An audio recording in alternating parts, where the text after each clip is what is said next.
Hello दोस्तों, नमस्कार। SM किसी चैनल में मैं आप सभी लोगों का दिल से बहुत बहुत स्वागत करता हूं।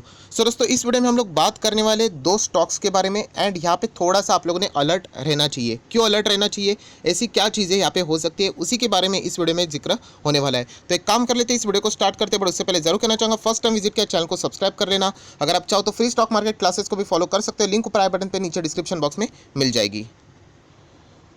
दोस्तों, अभी हम लोग आ चुके हैं बिल्कुल हमारे नॉर्मल स्क्रीन के ऊपर। दोस्तों, आप लोगों ने यहाँ पे देखा है बहुत सारी एक्टिविटी बाजार में यहाँ पे चलती रहती है एंड बहुत सारी न्यूज़ हम लोग को रिपीटेटिव मोड में भी देखने को मिलते हैं, बट कभी कभी स्टॉक अलग होता है। अगर हम लोग ये फिलहाल की न्यूज़ की अगर हम लोग बात करें तो ये सरकार से जुड़ी हुई न्यूज़ है, राइट। एंड सरकार यहाँ पे हम कह सकते हैं अपनी ही कुछ हिस्सेदारी है अलग अलग कंपनी से वो ऑफलोड कर रही है, या फिर आप कह सकते हो वो बेच रही है। एंड हम लोग कह सकते हैं कि सरकार अपना हिस्सा बेचने के लिए ओएफएस भी लेके आती है। दोस्तों, ओवरऑल अगर हम लोग यहाँ पे बात करें, मतलब सरकार यहाँ पे अपना हिस्सेदारी बेच सकते हैं। एंड यूजुअली जब कभी भी ये हिस्सेदारी बेचने की बात होती है तो आप लोगों को पता है वो चीज़ें हम लोग को मैक्सिमम टाइम डिस्काउंट के ऊपर ये चीज़ें होती हुई देखने को मिल जाती है। यहाँ पे वार्निंग वाली चीज़ें कौन सी है, तो दोस्तों वार्निंग वाली ये चीज़ ऐसी है कि कभी भी मतलब बड़ा ओएफएस अगर कभी आ जाता है या फिर सरकार कोई भी अपना हिस्सेदारी बेचती है तो इससे रिलेटेड ऑफिशियली अनाउंसमेंट डायरेक्टली नहीं होता। वो आप लोगों को पता है कि अगर कल हिस्सा बेचना है तो आज न्यूज़ आ जाएगी शाम को एंड कल के कल ही सारा प्रोग्राम खत्म। यहाँ पे प्रॉब्लम तब आ जाता है दोस्तों कि कभी भी सरकार या फिर कोई भी चीज़ ऐसे मतलब बेची जाती है, स्टॉक को बेचा जाता है, तो क्या किया जाता है कि वहाँ पे बेस्ट प्राइस उनको यहाँ पे मिलना चाहिए। तो बहुत बार हम लोगों ने देखा है कि स्टॉक ऊपर लेके जाने की कोशिश की जाती है। या दोस्तों, इस चीज़ से रिलेटेड हम लोगों ने यहाँ पे सावधानी बरतनी है।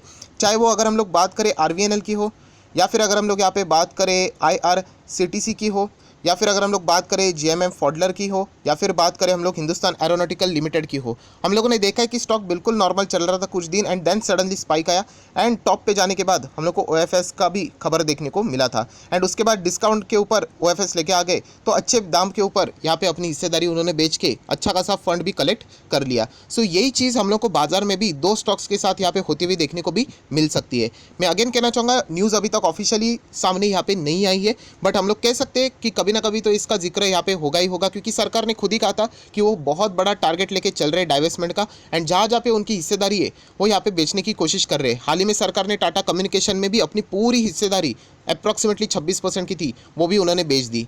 हम लोगों को देखना है ऐसे दो कंपनीज पे। एंड अगर हम लोग यहाँ पे बात करें क्या ये दो कंपनी खरीदने के लायक है, वो भी हम लोगों को यहाँ पे चेक करना पड़ने वाला है। दोस्तों, अभी हम लोग आ चुके हैं नॉर्मल स्क्रीन के ऊपर। तो सबसे पहली कोई कंपनी तो दोस्तों वो है NFL, National Fertiliser Limited. And अगर हम लोग यहाँ पे बात करें 54 रुपये का ये स्टॉक है, राइट। दोस्तों, अगर हम लोग यहाँ पे बात करें तो कंपनी क्या लार्ज कैप कंपनी है? बिल्कुल नहीं, small cap mid cap type बहुत ही छोटी कंपनी है, हम लोग ऐसा भी यहाँ पे कह सकते हैं। उसी के साथ साथ जैसे मैं हमेशा कहता हूँ वो 7 पैरामीटर्स तो डेफिनेटली फॉलो करने हैं एंड उसी को पकड़कर मैं यूजुअली वीडियो को कंटिन्यू करने का ही मतलब पसंद करता हूँ। अगर हम लोग बात करें एनएफएल, तो यहाँ पे सरकार अपनी लगभग 20% हिस्सेदारी बेचने का प्लान यहाँ पे बना रही है। मतलब 20% तक के शेयर्स वो बेचेगी, तो आप अंदाज़ा लगा सकते हो कि ज़बरदस्त हम लोग को जब भी ये न्यूज़ ऑफिशियल आएगी ज़बरदस्त ये चीज़ कवर करते हुए देखने को मिलने वाली है। एनीवेज, वो तो चीज़ें चलती रहती है। हम लोग एक बार देख लेते हैं मैक्सिमम चार्ट पैटर्न। ये मैक्सिमम चार्ट पैटर्न देख के ही समझ में आता है कि एंड देखिए, ये जो बहुत सारे लोग जो मेरे नए चैनल पे मतलब और बहुत सारे नए लोग जो इस चैनल पे आते हैं, मैं अगेन कहना चाहूँगा दोस्तों, मैं एक लॉन्ग टर्म के इन्वेस्टमेंट के ऊपर मैं बिलीव करता हूँ एंड लॉन्ग टर्म इन्वेस्टमेंट के ऊपर ज़्यादा बिलीव करता हूँ, राइट। तो टेम्पररी जंप आना, राइट, 20-30% टेम्पररी रिटर्न्स मिल जाना, राइट, ये चीज़ें यहाँ पे चलती रहती है। उसके ऊपर मेरा फोकस नहीं रहता, मेरा फोकस लॉन्ग टर्म के ऊपर रहता है, जो कि मैक्सिमम जो मेरे पुराने सब्सक्राइबर है, शेयर होल्डर नहीं सब्सक्राइबर है, उनको यहाँ पे पता है। आप देख सकते हैं इस कंपनी में वो दम नज़र नहीं आ रहा है चार्ट पैटर्न के हिसाब से। वो 7 पैरामीटर का पहला ही पैरामीटर मैंने बहुत ही ज़्यादा स्ट्रॉन्ग रखा हुआ है। वहीं पर आधे कंपनीज़ जो कि लॉन्ग टर्म में अच्छा परफॉर्मेंस नहीं करते हैं वो उड़ जाएंगी। चाहे वो एक दो बार आप लोगों को ऐसे ऊपर लेके जा सकती है कि ऐसा लगेगा कि सब कुछ नॉर्मलाइज हो रहा है, but over the period of time ये स्टॉक हम लोग को नीचे जाते हुए देखने को मिलते हैं। एनएफएल की बात करें, सरकार यहाँ पे एग्जिट होने की बात करें एंड ये स्टॉक अगर मैं बात करूँ तो इतना मुझे खास नज़र यहाँ पे नहीं आ रहा है। 25% की डिलीवरीज यहाँ पे देखने को मिल रही है। एंड अगेन कह रहा हूँ दोस्तों, थोड़ा बहुत जंप आ सकता है, ये चीज़ें होती रहती है बाजार में। हमारा लक्ष्य लॉन्ग टर्म का होना चाहिए। ये बाजार में जो अप्स एंड डाउन्स है ना, ये जो खबरें हैं, ये सारी चीज़ें चलती रहती है। आज मार्केट ऊपर जाएगा, कल नीचे जाएगा, कल वापस नीचे जाएगा, वापस ऊपर जाएगा। लॉन्ग टर्म के लिए जितना हो सके ना, ये दिमाग में बातें फिट कर लो कि अगर आप लोग बाय बटन दबाओगे, कोई भी शेयर खरीदने के लिए ओके करोगे, तो वो लॉन्ग टर्म के लिए होना चाहिए। ये मेरा मेन एजेंडा है जो कि मैं रिटेल इन्वेस्टर को लॉन्ग टर्म का इंपॉर्टेंस बताना चाह रहा था। सो अगर हम लोग बात करें इस कंपनी से रिलेटेड तो बाकी पैरामीटर्स देखना, चलो देख ही लेते हैं। 1400 करोड़ के रिजर्व है। कर्जे की बात करें तो 600 के आसपास करोड़ का कर्जा है। शॉर्ट टर्म की बात करें तो आप देख सकते हैं 7300 करोड़ का कर्जा है। शॉर्ट टर्म की चीज़ें फ्लक्चुएट होती रहती है। एंड थोड़ा और नीचे अगर हम लोग यहाँ पे आ जाते हैं कैश की तो 22 करोड़ का कैश है। सो बैलेंस शीट इतनी कुछ खास नज़र यहाँ पे नहीं आ रही है। चलो कोई बात नहीं, अभी कंपनी के परफॉर्मेंस की ओर आ जाते हैं। रेवेन्यू देख सकते हो कंपनी का, तो कंपनी का रेवेन्यू में इन सारी चीज़ों को जोड़कर देख लूँ तो फिलहाल नीचे ही जाते हुए देखने को मिल रहा है। इसका अर्थ ये नहीं कि सीधा रिजेक्ट कर ले करके, बट कंपनी का चार्ट पैटर्न भी इतना स्ट्रांग नहीं है कि हम लोगों को इसमें भी हम लोग बोल दे कि चलो माफ़ कर दे करके कि यहाँ पे थोड़ा सा परफॉर्मेंस खराब है तो कुछ कंसेशन मिल जाए।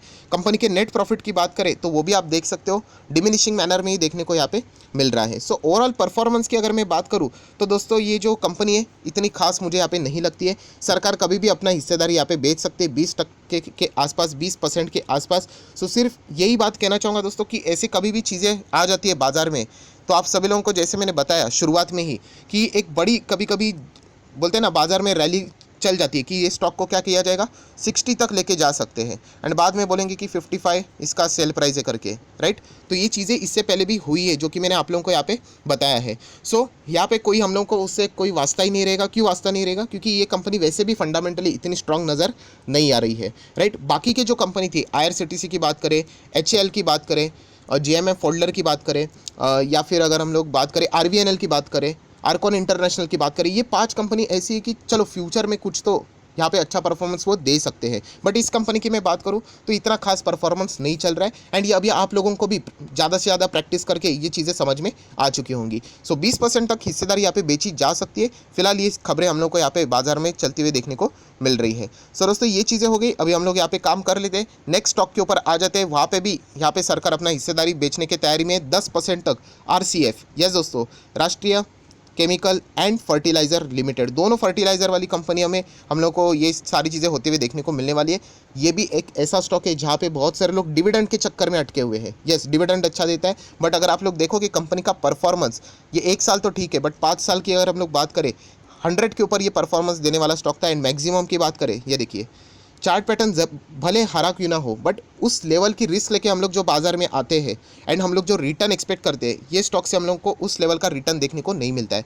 प्लस कंपनी देखा जाए तो कोई लार्ज कैप नहीं है, मिड कैप स्मॉल टाइप की कंपनी है, रिस्की कंपनी है, राइट। ये भी चीज़ आपको पता यहाँ पे होनी चाहिए। सो दोनों कंपनी से रिलेटेड जो न्यूज़ है वो यही है कि सरकार अपना हिस्सेदारी यहाँ पे बेच सकती है। पहले वाली में 20%, इसमें 10%।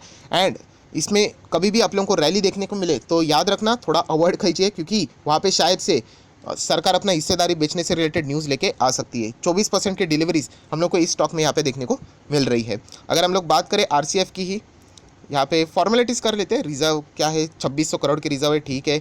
लॉन्ग टर्म की बोरिंग की बात करें तो 600, 300, 400, 600 लगातार बढ़ रहा है। शॉर्ट टर्म की बात करें तो वो भी देख सकते 4000 के ऊपर है। थोड़ा और नीचे आ जाते, कैश देख लेते तो बहुत ही कम है।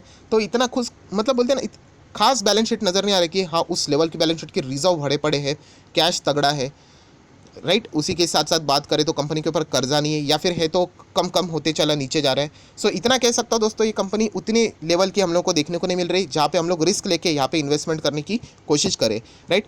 रेवेन्यू की बात करें तो आप लोग देख सकते हो इतना खास स्टेबल नहीं है, लगातार हम लोग को ये सीसॉ टाइप अप्स डाउन देखने को मिल रहे हैं।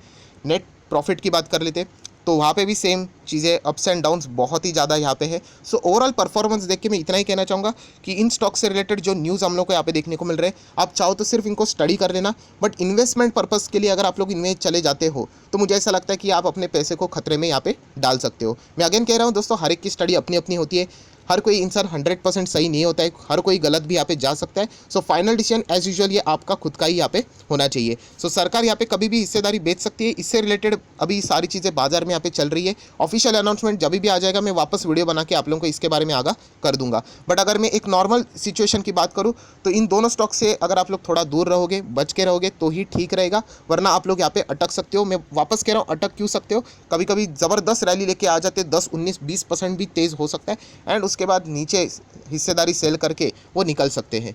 सो ऐसे सिचुएशन में पड़ना ही नहीं है। एंड जैसे मैंने कहा ना कि देखिए स्टॉक अगर फंडामेंटल स्ट्रांग होता ना तो हम लोग एक बार सोचते हैं इसके बारे में, बट अगर स्टॉक में ही उतना दम नहीं है तो ऐसे स्टॉक में जाके कोई मतलब ही नहीं है, राइट। तो ये चीज़ें आप लोगों के दिमाग में फिट रहनी चाहिए। सो अगर आपका कोई भी दोस्त रिश्तेदार अगर बाजार में नया हो तो उसको भी ये वीडियो शेयर जरूर कर देना। सो आप आशा करता हूं दोस्तों आपको वीडियो पसंद आएगा तो जरूर लाइक एंड शेयर भी कर देना। So that's it, thank you very much दोस्तों, we will be meeting our next video, तब तक के लिए बाय बाय।